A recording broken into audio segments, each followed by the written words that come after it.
Okay, so this week we're going to take a look at 2.5 sections. We're going to look at that rest of chapter 7 today. Rest of chapter 7 by tomorrow.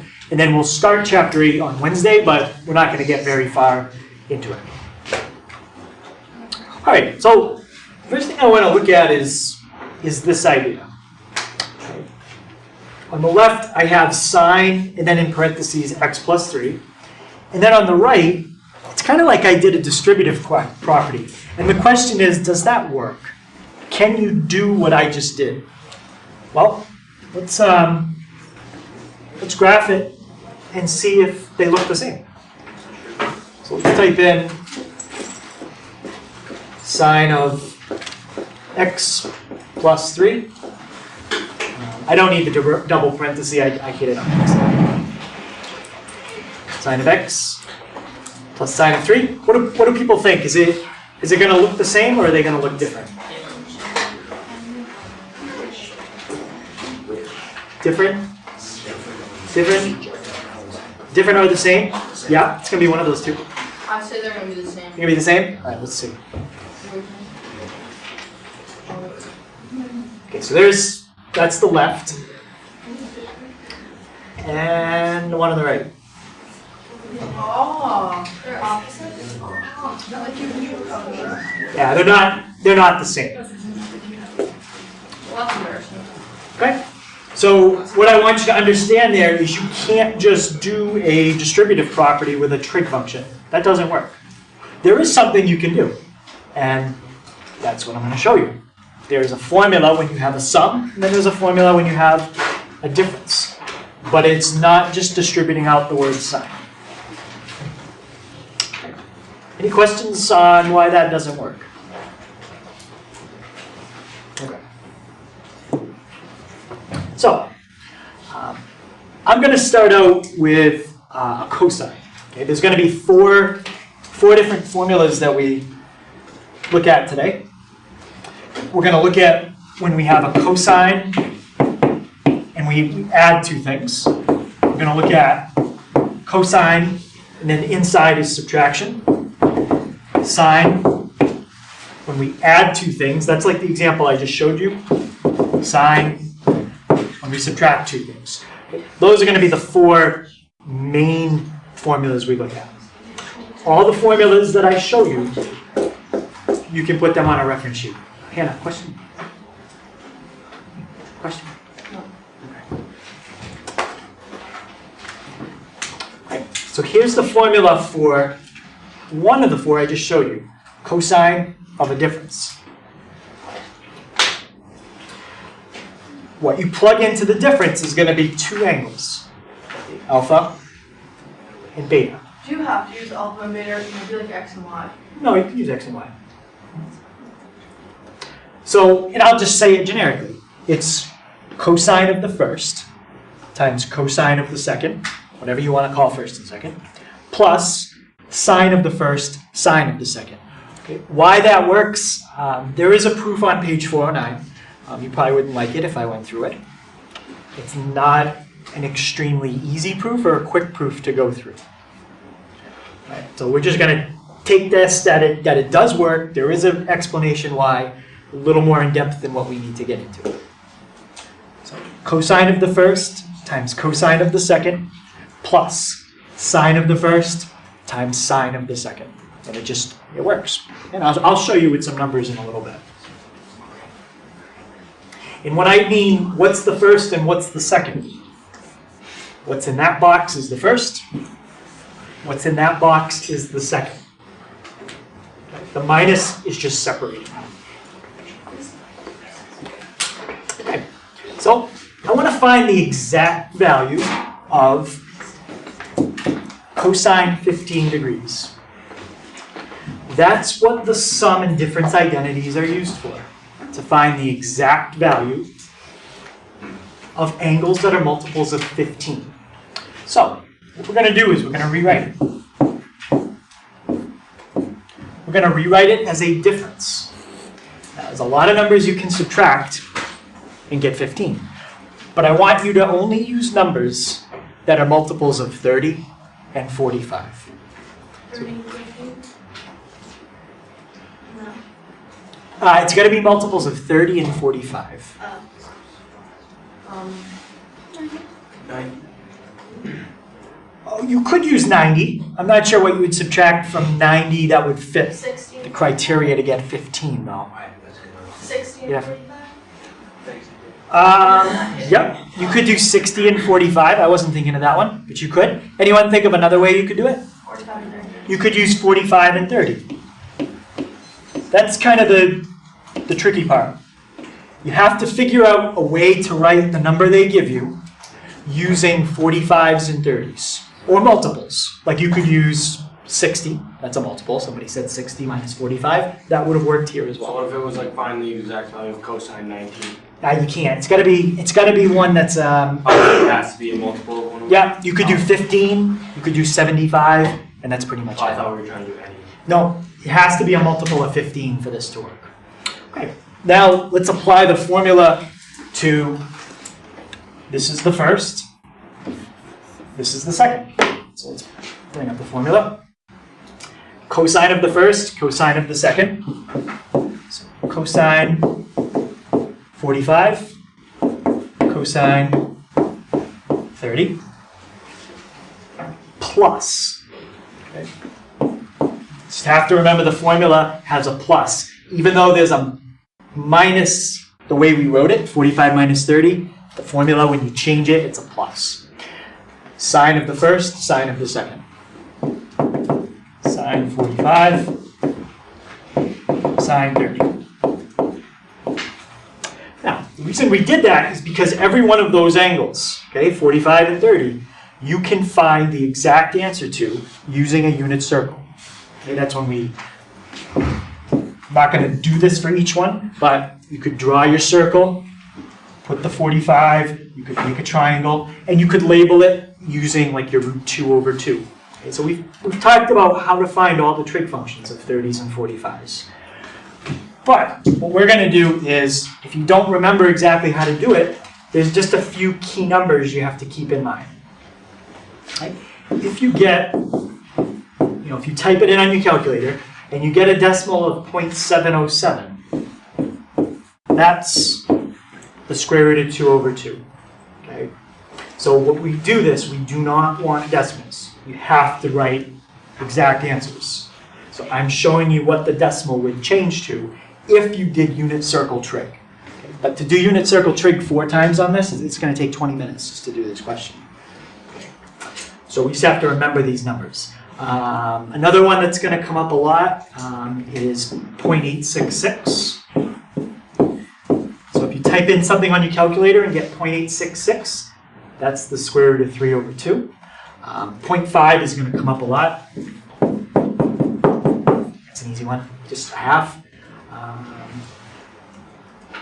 Okay, if anything else comes up, we'll write it down as we go. Okay, but that's all you're going to need for this one.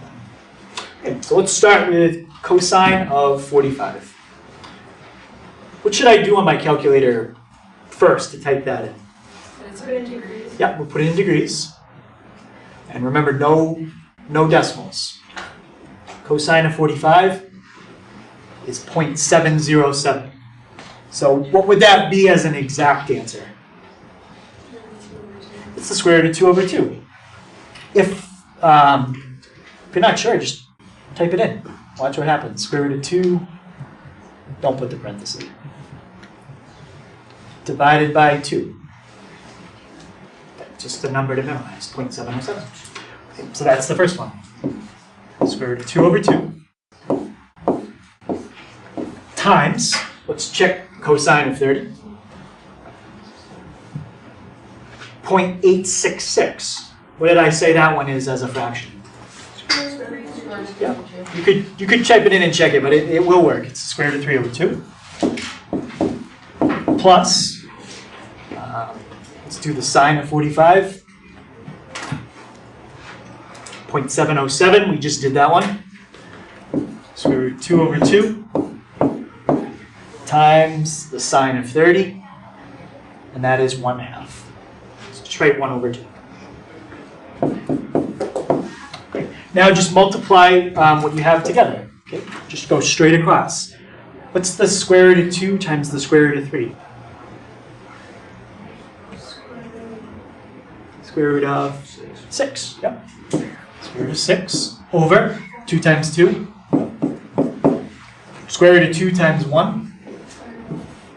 Square root of 2 over 2 times 2 is 4. And now to add those fractions together, what do you need to have?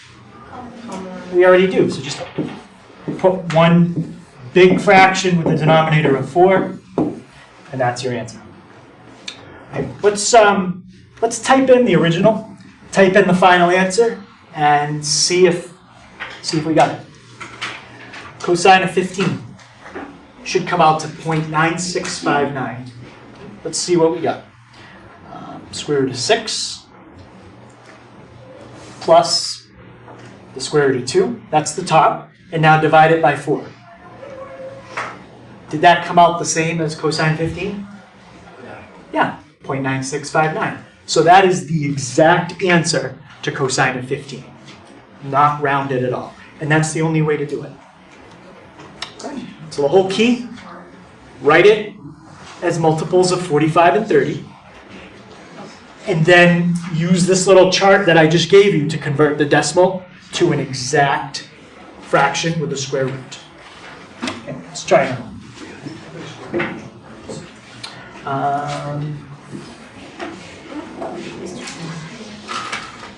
Actually, let me make one up. Let's try, before we do that, cosine of 75.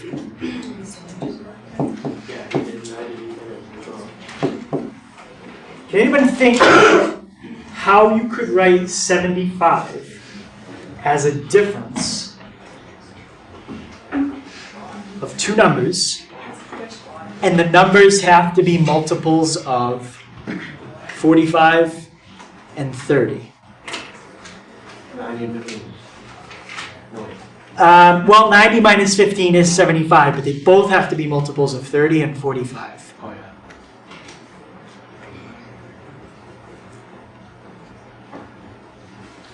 Why do they have to be multiples of 30? Yeah. Because if they're not, you won't be able to figure out the exact fraction.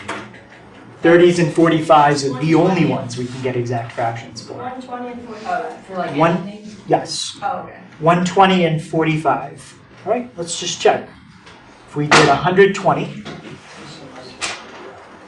minus 45, perfect. That's exactly how you do it. So you break it up as cosine 120 minus 45. And now when you type that in, I'm not going to finish it, but you're going to get square root 3 over 2's, root 2 over 2's. Actually, does anybody want me to finish it? See what it? No. Okay, see what it looks like. So it's cosine of the first, cosine of the second, and then is it a plus or a minus? Plus. Yes, it's the opposite of the sign you used. So it's a plus sine of the first times sine of the second. Just type all 4 in and see what you get. So let's start with cosine 120. Cosine 120, negative 1 over 2. Cosine 45, actually we just did that one. Anybody remember what cosine 45 is? Square root of 2 over 2. Sine of 120. Sine of 120. 0.866, what was that one? Root 3 over 2.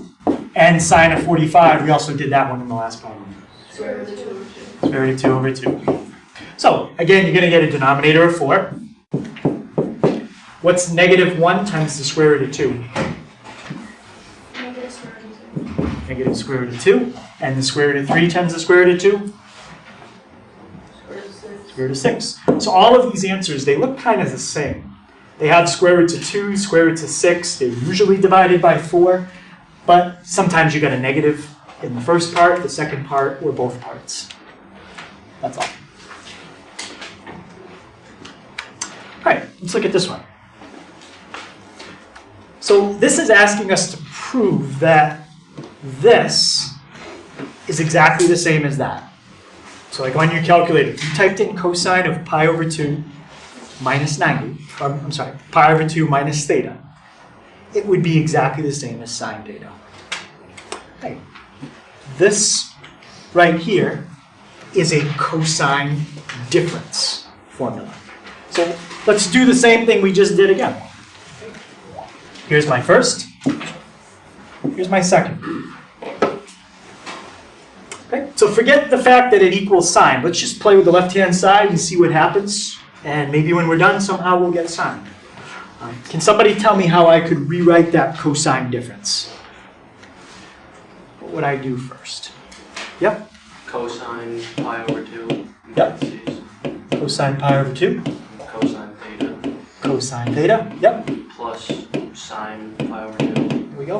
Sine theta. Sine theta. Okay.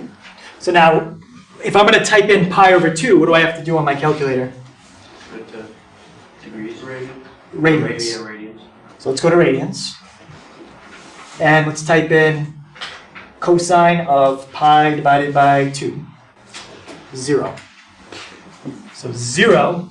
I mean, what is that going to do? If I do 0 times something, what happens to Go it? to 0. It's gone. So that whole part disappeared because that's 0 times anything is That's 0. going to be 0 too. Well, let's check it. So the sine of pi over 2. What'd that come out to? 1. So now we're left with 1 times sine. That's all you're left with. The first part canceled out. The second part turned into a 1. I can't do anything with theta because theta is a variable. So that part has to stay the same. What's 1 times sine? Sine. And what were we supposed to get? We were supposed to get sine. And that's it. So it's kind of proving a trig identity like we did last week, but it's a lot easier because there's a formula to follow and you do the same thing every time. All right, let's try this one. So that's example.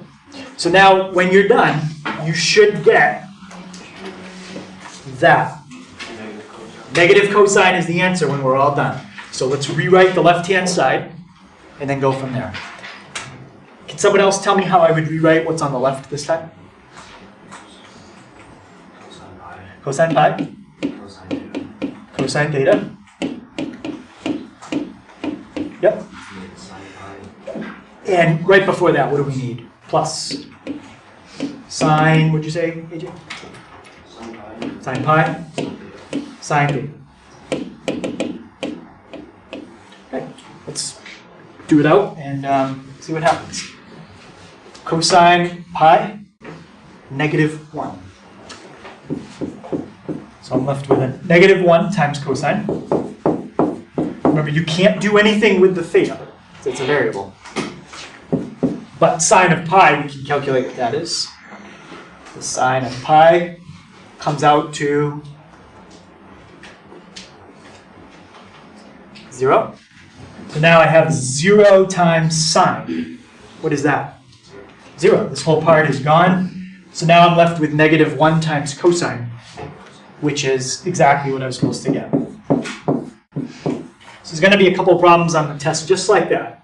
Just a very simple proof. You just have to rewrite it using the identity. It could be a difference, could be a sum. I haven't taught you the one for sum yet. We're going to do that one right now. Okay, any questions on that? Okay. So let's look at the sum formula. Okay, this is easy to show you where this one comes from because we're going to use this one to do it. If you wanted to prove this one, that's what I said is kind of hard to do. But we're going to use that to help us with the next part. Okay. There's a couple facts that come up in this that I think sometimes people forget, so I'm just reminding you of them. If you take the cosine of a negative angle, it's the same as just the cosine. For example, if you do cosine -0.6, and you do cosine 0.6, the negative doesn't make a difference. you get the same answer. Now with sine, the negative makes a difference. If you do sine of negative 0.6, you get that. So if you do sine of 0.6, you get that. They're not the same. But what you can do is you're allowed to take the negative with sine and put it in the front. Cosine, you can just get rid of it. Doesn't make a difference. With sine, it does, and you can put it in the front. All right, so keep those two things in mind as we go through this. Okay, so my goal is to come up with the formula for the cosine of a sum. Okay, so we just did difference. Now we're going to do cosine of a sum.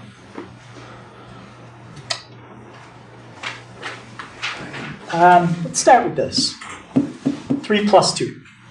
Okay, just off to the side. You don't have to write it. Just watch. How can you write 3 plus 2 as a subtraction problem?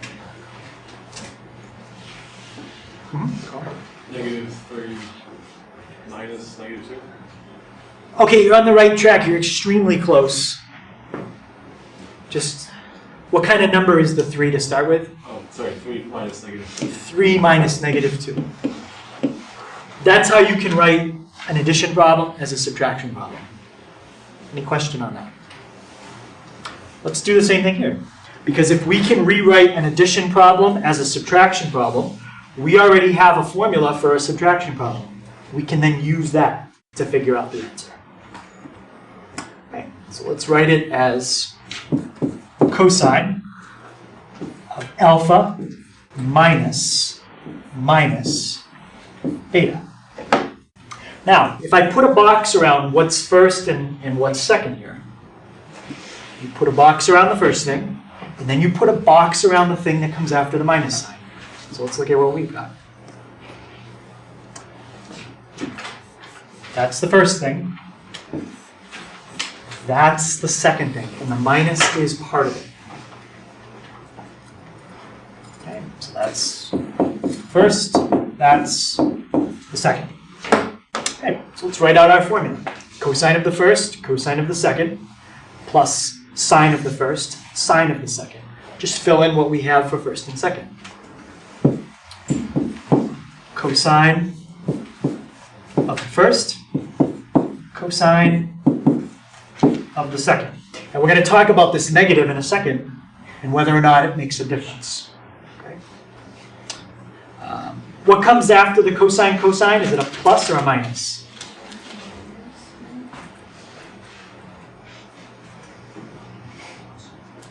What's in the formula we've been using so far? It's a plus. Right? Plus, plus, plus. It gets harder to remember because once you know all the formulas, they all kind of mix together because they all look the same. That's why I would suggest making a reference sheet. So, plus. And what comes after? Cosine first, cosine second, plus sine first, sine second. Sine first, sine second. Now, we just have to deal with these negatives inside the parentheses. Let's start with this one.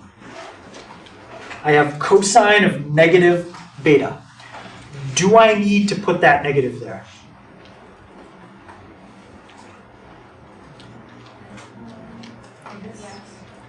Well, does the negative make a difference?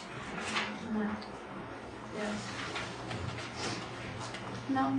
No. It says that if you put a negative in, or you don't put a negative in, it's the same thing. It doesn't matter with cosine if you put the negative in front of the argument or you leave it off. So let's just leave it off. We don't even need it. Did we do anything wrong? No. We just followed the formula. But now that we've done that, we're going to simplify it.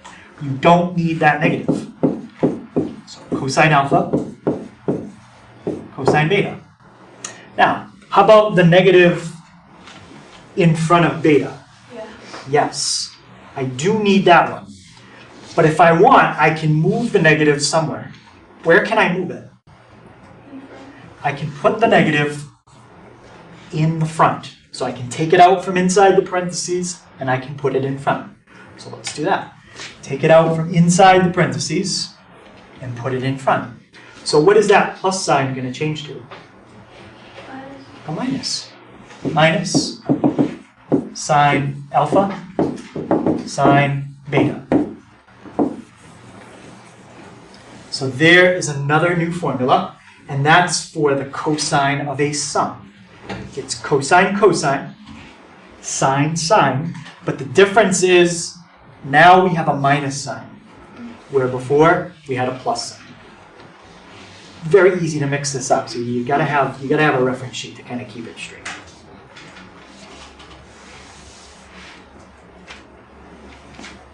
Okay, so with the two cosine identities, whatever symbol you have here and here, when you rewrite it, it's the opposite.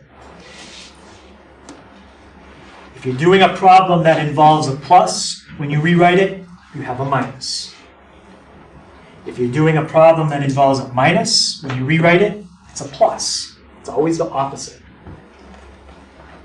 for these. Okay, does everyone have that second box? So that's called a cosine sum identity. Cosine sum. Now, technically, we just did this. Cosine 75, you guys already gave me the answer to. And you did it, how did you do it? You did it as, is it 120 minus 45? Yeah, you did it as a difference. Well, now let's do cosine 75 again. But I'd like you to do it as a sum. 30 and 45. Any problem you can do as a difference, you can do as a sum. Doesn't matter which way you do it. So 45 plus 30, but you have to pick multiples of 30 and 45. You can't say like 60 plus 15. No, that doesn't work. Okay. So with your cosine identity, it's cosine, cosine, sine, sine. And now what goes between them? Plus or minus? Minus. It's always the opposite of whatever you had in the original. And now fill everything in. 45, 30, 45, 30. Okay, any questions on setting it up?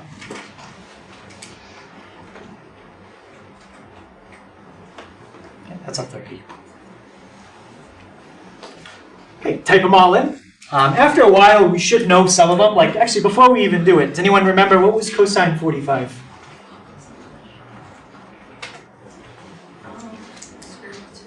That was square root of 2 over 2. So if you have these memorized, you really can do it very fast. How about sine of 45? Square root of 2 over 2. It was also square root of 2 over 2. Does anyone remember what the sine of 30 was? That was a nice answer. That was a half. Maybe we don't remember cosine of 30, or do we? 3 over 2. Square root of 3 over 2. Square root of 3 over 2. Okay, so now you've got a denominator. What's your common denominator? 4. 4. Square root of 2 times the square root of 3. Square root of 6. And square root of 2 times 1. Square root of 2. Okay. So we got square root of 6 minus square root of 2 over 4. Let's see what we got the first time. We have negative square root of 2 plus square root of 6 over 4. Is that the same thing? No. Yeah. So we got this. And before we got that. It's the same thing. Yeah. It's like saying negative 2 plus 4 or 4 minus 2. It's the same thing. So either answer is correct. I wouldn't care which way you write it. Okay. But I'm just showing you how you can do it as a sum, 45 plus 30, rather than a difference. If you get stuck and you can't figure out the difference, do it as a sum. Okay. So that's our cosine sum and difference. Now we're going to look at the sine sum and difference. Okay, a little different. First thing that's different is it's not cosine, cosine, sine, sine. It's one of each. Sine, cosine, cosine, sine. Another thing that's different, you had a plus sign in the original. When you break it up, you still have a plus sign. You don't change that. So sine of the first, cosine of the second, plus cosine of the first, sine of the second. Again, just another good formula to put on your reference sheet.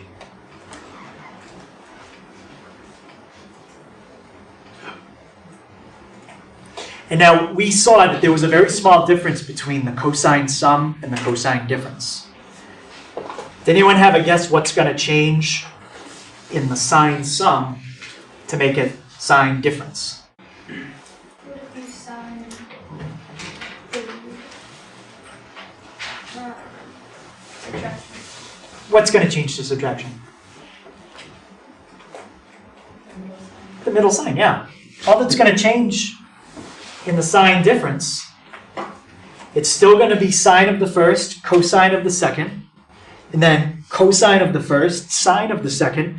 Only thing you're changing in the formula is a plus to a minus. That's why I said it's very easy to mix these up. They all look kind of the same. And honestly, most of the time, if somebody asks me, like, what's the sine of 75 degrees, I know to do it this way, but I would have to go look up the formula.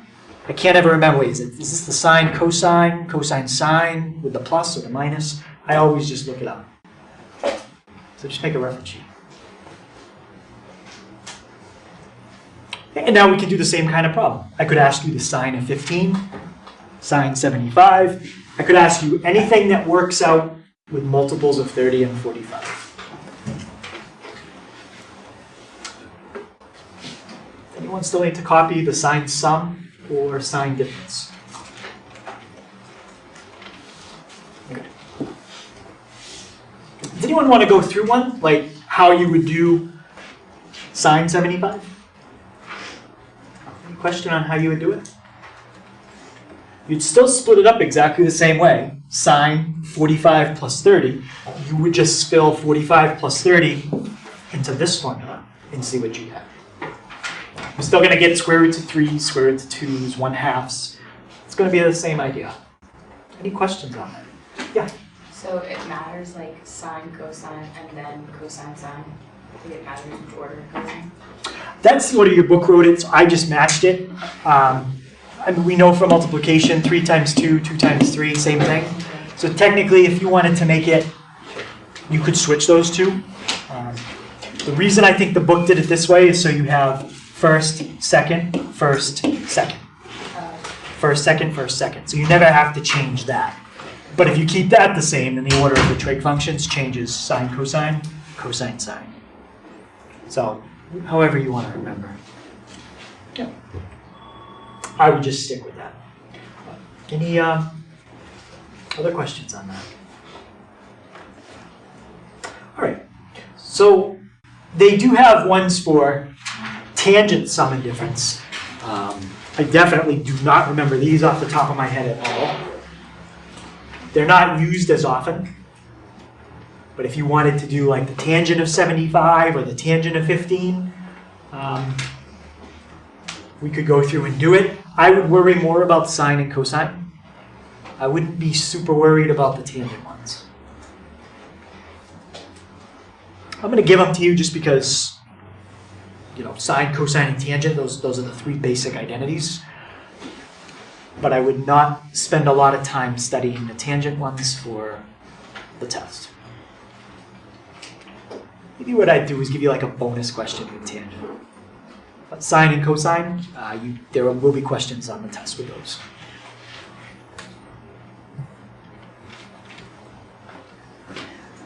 I guess if you're just looking at it, you can see the similarity between the two.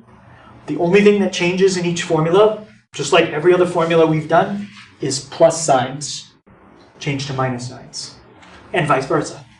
Minus signs change to pluses.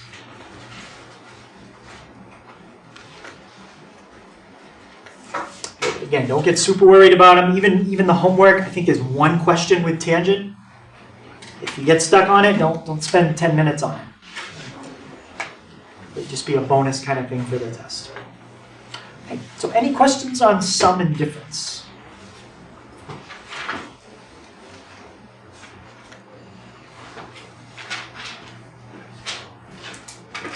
All right. So, next thing I want to look at is something a little different. Not addition, but I want to look at multiplication. If you have a 2 inside, or you put the 2 in front, not the same thing. Okay, just from our studying transformations, we should know if you put a 2 inside, that's a horizontal stretch or compression. If you put a 2 outside, that's a vertical. They're not the same thing.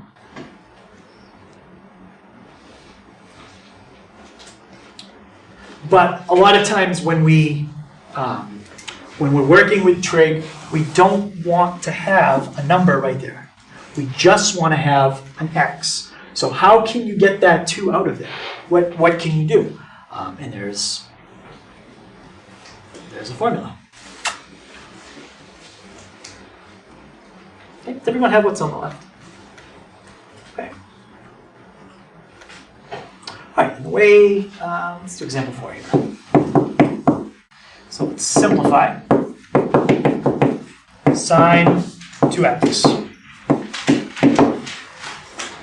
Now, you can do this using something you already know.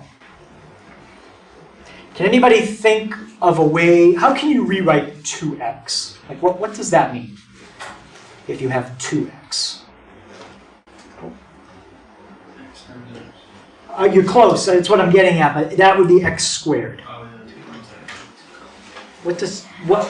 would you get 2x as a final answer? What would the calculation have been?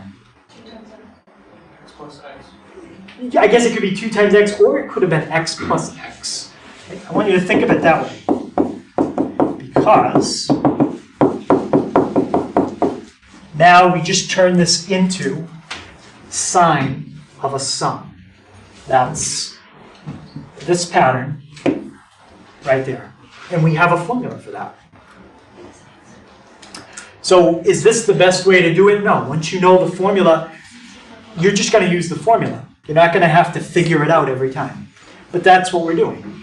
We're going to figure out what sine 2x is. All right. Can someone remind me, what is the formula for sine of a sum?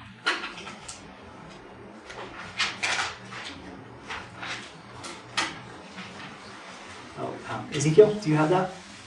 Sine of 2 times cos. So sine of the, and now keep in mind, first and second are the same. So sine of the, what'd you say? Alpha. Yep, so sine of the first. And cosine of the second. So cosine of the second, all right. Plus cosine of the first times Cosine cosine of the second. of the first times, and what was the last thing? Cosine of the second. Sine of the second, sorry. Sine of the second. Now, look at what you have. Sine times cosine plus cosine times sine. What's the difference between sine times cosine and cosine times sine? Nothing. So all you have is 2 of the sine cosines. This and that are the same thing. So you have 2 of them. And that's the identity for sine 2x. You can take the 2 and put it in front, but you have to do it this way.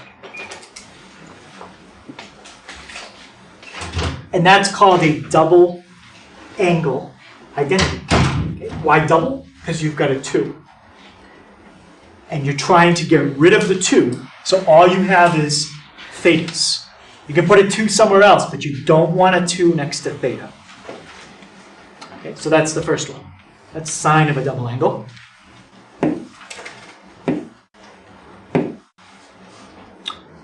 Okay, cosine of a double angle.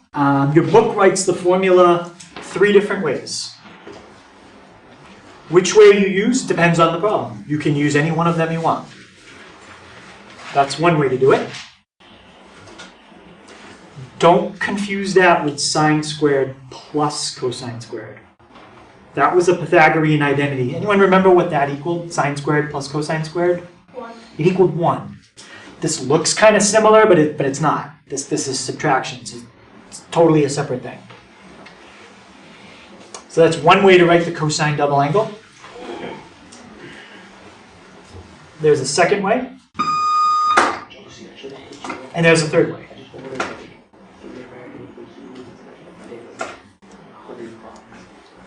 So the point is you started with something with a 2 next to the theta, and no matter how you rewrite it, there's no longer a 2 next to any of the thetas. It is the only way to get rid of the 2 next to theta. I usually remember the sine one. Sine 2 theta, 2 sine cosine. The other ones, I usually have to look them up.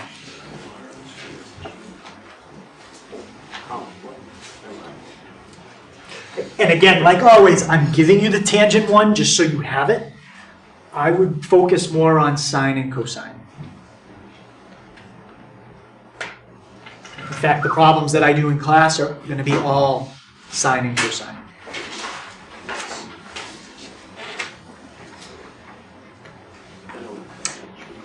And that's also the only one I'm going to prove. I proved to you where the first one came from. We just did it. The rest of them, in this class, I don't really go through where they come from.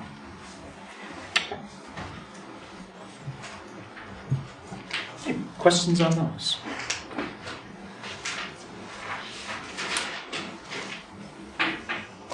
All right. So we've kind of seen where you use the sine sum and sine difference. That's if I ask you a problem like what's the cosine of 75, what's the sine of 15, stuff like that. This is the kind of problem you would have using these identities.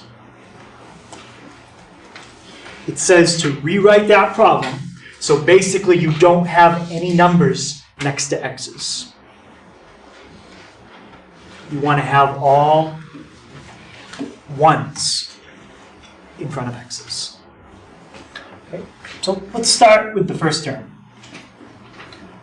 What number is in front of x in what I just underlined? 1. It's fine. You can leave it the way it is. You have written the first term just using a cosine x. That's perfect. Okay, second part. What number is in front of x in what I just underlined here? 2. That's not okay. You can use sine 1x. You can't use 2x. So let's go back and look. What's our formula for sine 2x going to be? 2 sine cosine. Just use whatever letter they did. So sine 2x turns into 2 sine cosine. Hey, that's one way you could see the answer written. That is correct. Another way you could see it written. What does the first term and the second, no plus sign here, I'm sorry. 2 sine cosine. What does the first term and the second term both have in common? 2. They have a 2. What else? X. 2 cosine x. If you factored out a 2 cosine x from that, what would you be left with? Nothing. 1. Oh, you'd be left with a 1. Plus, what if you factored out a 2 and a cosine x from the second part? Sine. Sine x. That's another way you could write the answer. That is also correct. If you're not sure why, just distribute it back out. And you go right back to what you have up above. Okay. Any questions on that one? So that's how you use the double angle identities. Okay. In 7.5, there's a lot more identities. We did double, they do half angle, they even do some other stuff. For you guys, all you need to know are the double angle and then the 4 that we did for the sum and difference. Okay? Alright, just do that and that. Okay, so I think that's a good place to stop. I'm going to give you guys about 20 minutes or so to start that so you can ask me questions if you need to. On page 417, 2 through 5, 9, 10, 17, 18, 29. On problem 31, I only want you to do part A. I think there's a part B. You can skip that. And then 37 and 41. Okay. Again, just a reminder, my extra help day, we're going to go to Wednesday this week because the test is going to be on Thursday.